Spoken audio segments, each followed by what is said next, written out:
From IENC World Headquarters in South America, this is Inca Empire Newscast with Connor Bockyber.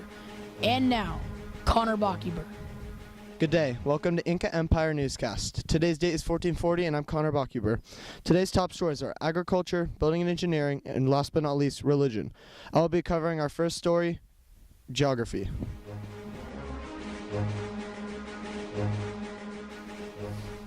We, the Inca people, mainly rely and suffer due to our geography. Thus, we had to learn and adapt to the harsh conditions. Moreover, most of the eastern part of South America is made of tropical lowlands. Many rivers flow through and across this region, the multiple rivers including the Amazon River. In addition, the pampas or vast grassy plains of Argentina and Uruguay lie to the south. The plains were used for cattle and settlement. These plains created the perfect amount of land for agriculture and military training. Furthermore, the Andes Mountains are at the western edge of the continent. They are acting as a natural barrier to protect from incoming armies. In particular, the Andes Mountains are the second highest mountain range in the world, rising at about 20,000 feet. This mountain is a colossal compared to others. The Altiplano, a high plain centered in Bolivia, sits in the middle of this range, acting as a resting point. Therefore, the Andes Mountains were very difficult to start human settlement because many of the mountain slopes are rocky and steep. You had to watch your feet so you did not get injured and then stranded on the mountain. The climate is very cold, and as you reach higher elevations, there is lack of oxygen and breathing becomes harder. Also, the weather conditions change as you reach the bottom of the slopes, changing from cold to hot. Similarly, the hot and steamy Amazon basin lies to the east. The Amazon rainforest is located in relative location. As a result, almost a third of the continent is covered by the ginormous rainforest, and is dangerous to go into due to not knowing what wonders live within. In fact, west of the Andes Mountains range lies a very thin coastal plain. The water from the dry land comes from rivers rushing down from the Andes Mountains to the Pacific Ocean. Now I'd like to take you to Chase Tolliver, who's interviewing a local Inca farmer, who's about to tell us about agriculture. Take it away!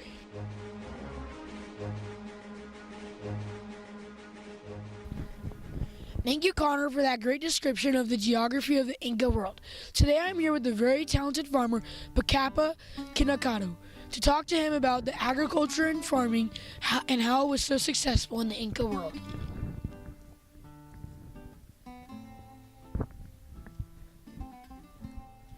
Hello, Mr. Kinacado. Hello, thanks for having me.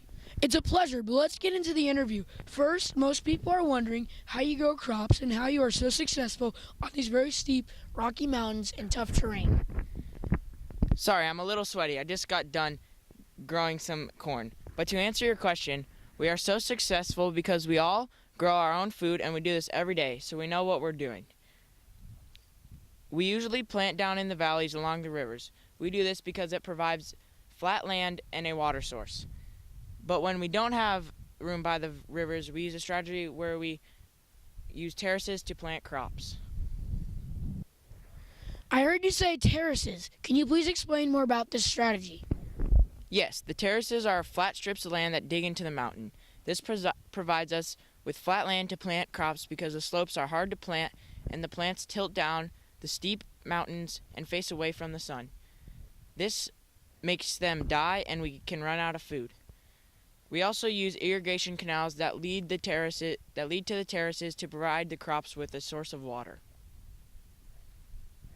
Thank you for that amazing answer. Now, what type of crops do you guys grow? We grow a variety of crops. This includes chili peppers, squash, beans, cotton, peanuts, and over 200 different varieties of potatoes. Our main crop is corn. We also raise different kinds of livestock that you do not see much in other civilizations. What type of livestock do you guys raise? Yes, we raise llamas and alpacas. We use them as pack animals as well as their fur for weaving objects and making clothes. We also eat them for a nutritious source of meat. Another animal named the vicuna has even finer wool that is preserved only for Inca nobles. Wow, those all sound very good to eat. Now, how did you move these variety of crops through these rough mountain terrains? We actually use the roads to distribute the food to each other in order to have enough food for everybody. Jack will explain the roads later on. The government actually has their own farms that distribute food to the people who are low on food and cannot grow any. Since everyone grows their own food, it is hard to provide enough for some of our families because we have lots of children. And lastly, one of the most important things, what tools did you use to produce all this food with? Yes, for sure. One of the most important, the tools. We use the chaki takala, which is used for plowing, sowing, and building. We also use the rakana, which is a hoe with a thin sheet of wood of chakukamua. This was used to harvest and remove weeds. We also use many other tools, but those are the most important, and they do the most damage to help us succeed the most. Thank you, Pakapa Kinakoto, for your time. You can now go back to your farming. Thank you, Chase. And now here's Jake talking about religion. Religion is very important to our culture. We worship many gods, including Inti, Mamaquila, Pachamama, Viracocha, and Supe. Inti is our most important god because we descended from him, so we owe him special worship. He is also the sun god. Mamaquila is the goddess of the moon, the goddess of marriage, and the defender of women. Additionally, Mamaquila is married to Inti.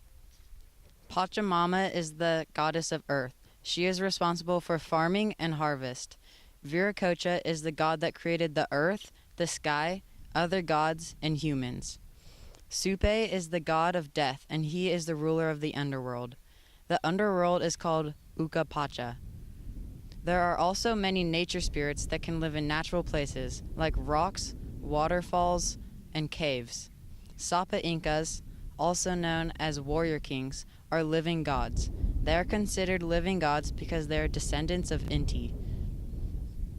We must bow our heads when he walks by. Also, when a Sapa Inca dies, his body is preserved and wrapped as a mummy. His body is housed in luxury and can be brought out for special ceremonies. Furthermore, our priests perform various rituals to bring good harvest and to win God's favor. One ritual in specific ensures the loyalty to non-Inca subjects. The priests feed them cakes made of corn and llama bread and say, "What you have been given is the food of the sun.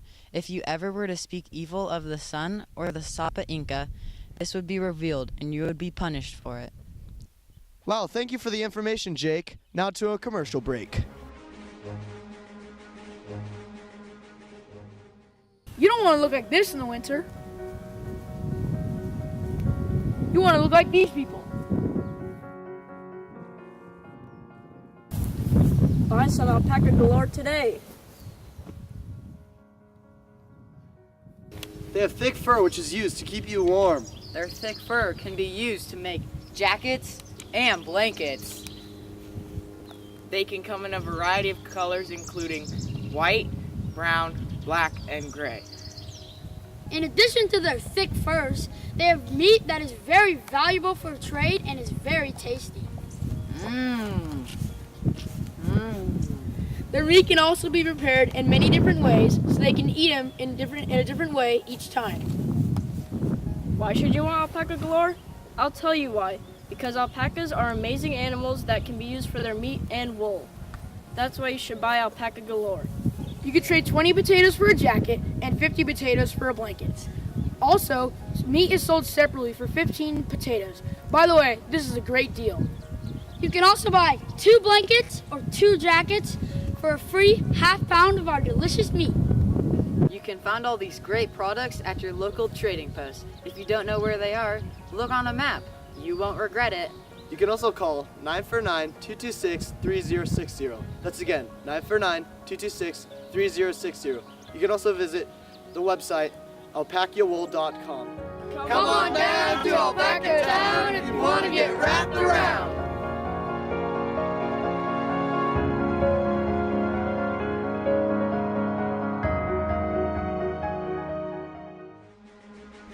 Welcome back to Inca Empire Newscast. Now to an interesting story. Today I'm here with Pachacuti to talk to him about his very successful creation and rule over the Inca Empire.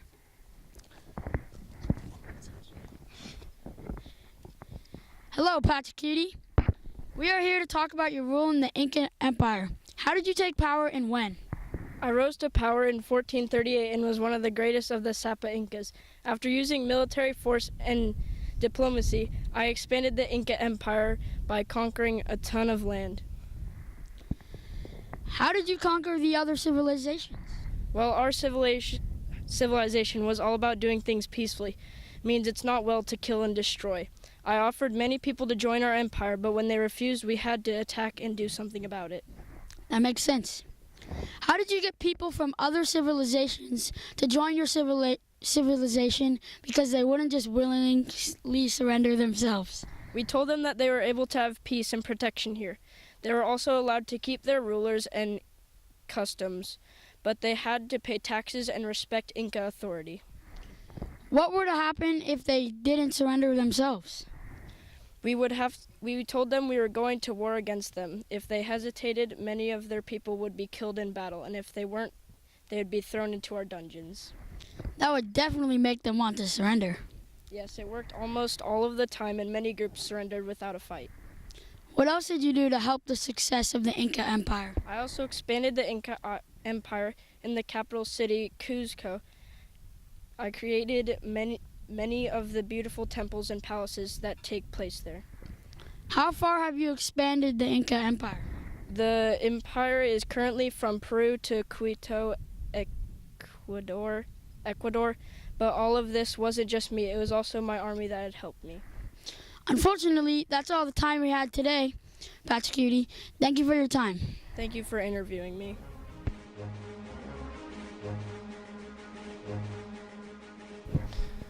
Welcome back to Inca Empire Newscast. Thank you, Jack, for that amazing interview. Now let's get to Jake for another interview. Today I'm here with Huana Capac to talk to him about how he ruled the empire.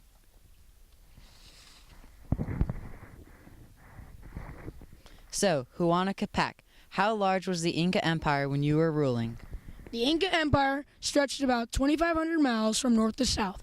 Also, there are more than 10 million people, which included more than 100 ethnic groups. And right now, we're in a dramatic period of peace, which can help us extend the empire even further.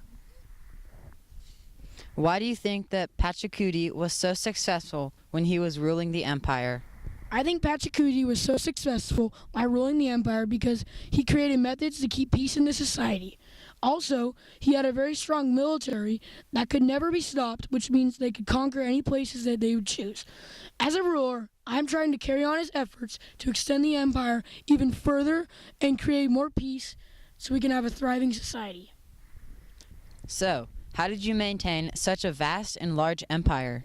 How I maintained such a vast and large empire was we created diplomacies, which was a management of communication and relationships between people or nations. Because of this diplomacy, people were creating relationships among each other, which made very little crime in our society. If there is very little crime, then we can grow larger and we can grow a larger economy. Huana, why haven't you arranged for a successor yet? I haven't arranged for a successor yet because I was going to choose one of my sons, but I never decided which one is better to carry on this vast and large empire. Also, my sons were very competitive and fight a lot, and neither of them are really ready to carry on this extremely successful empire. Can you please explain how you conquered so many lands in such a small amount of time? The way I conquered so many lands in such a small amount of time was building a strong and large army that would never get stopped by anything. For example, the army that conquered Ecuador was unstoppable, and we were smart and invaded from all directions. One last question, Huana. How were you feeling when your father, Tupac, died when you were in Cuzco? I was devastated when my father died, and I was feeling determined to make an even better empire. I think because of my attitude when my father died, it helped me build such a strong empire, and also I was one of my father's many sons, which also made me even more determined to carry on this empire. Thank you, Jake, for that great interview. For our final story of the day, Jack will be explaining building and engineering. My name is Jack, and I will be discussing the engineering and building of the Inca Empire. Now for my story. We were very practical people with talents in engineering and architecture. Our massive works of architecture were made out of huge blocks of stone. Our builders used tools made out of stone to carve these blocks to the precision cut. When we placed these stones together, they fit so precise, we don't have to use any mortar or cement to hold them in place. All the houses in our empire are made of these cut stones. These stones have been placed so tightly that our houses have often withstood earthquakes that even shake the Andes Mountains. Our beautiful capital Cusco is filled with great stone temples and palaces. We also have our amazing road system to allow easy moving through the empire. Just as I said, the road system we created stretched over 15,000 miles and crossed deserts, mountains, and jungles. We also crossed rivers with bridges that hung from cables or rested on pontoons. This road system allowed much easier travel for our soldiers and any of the messengers that needed to run around. We also provided rest houses for anyone who had to take a stop while they were traveling on our vast road system. Although we built these amazing road systems, our irrigation canals and terraces for farming were a great adaptation for the mountainous area we live in. Our terraces were great for the mountains because the flat strip of land carved into the mountain made it perfect to farm.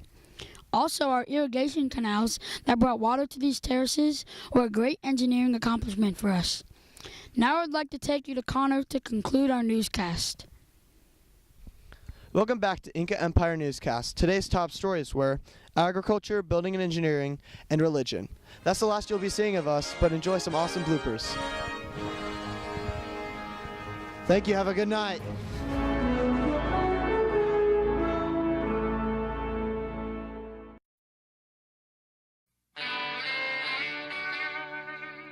Oh, wait.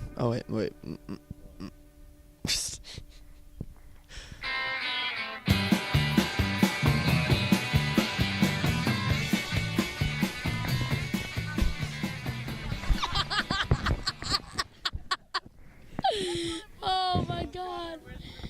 Descended from him. He is also the sun god. You're gonna say hello, foods, through these rough mountains. I have no clue where. Geography. Thus, we had to learn and adapt to the harsh conditions. What you have been given is the food of the sun. If you were to speak evil of the sun or the sun, it's falling down. Building. We also use the racana, which is a hoe. I rose to power in 1438 and was one of the great. Okay, this is in the way.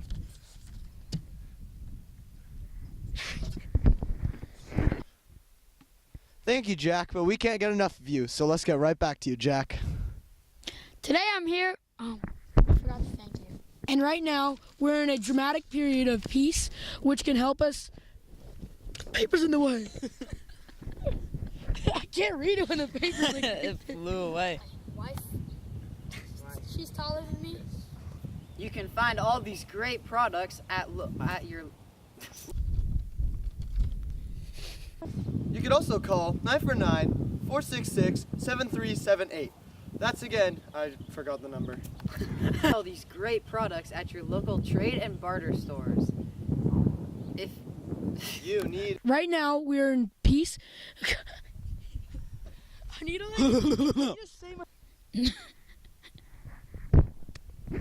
Today's top stories are agriculture, building and engineering, and last but not least, religion. I will be. you can find all these great products at our local